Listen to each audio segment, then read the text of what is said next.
Define your own happiness. Ecclesiastes 3 verse 12.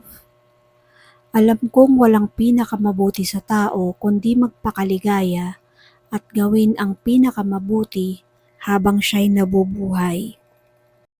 Napakalinaw ng itinuturo ni Solomon that you should enjoy what is enjoyable to you in this life according to your heart and not other people's instructions or expectations. Maraming tao ang hindi masaya kasi ang inuuna nila ay ang pagpapasailalim, pagsunod, at pagiging controlled by others. You must define your own happiness because you were uniquely created by God.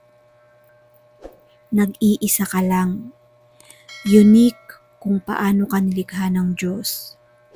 Paano niya kinorte ang iyong isip, paano niya hinubog ang iyong emosyon, at kung papaano ito patuloy na nag-i-improve as you continue to follow the teachings of Jesus.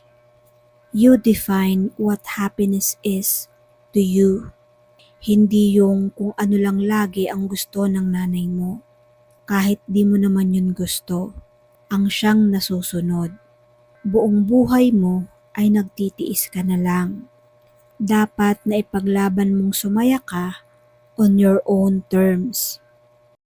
Hindi kailangang idikta ng iba, ng iyong asawa, kapatid o kaibigan kung paano ka sasaya.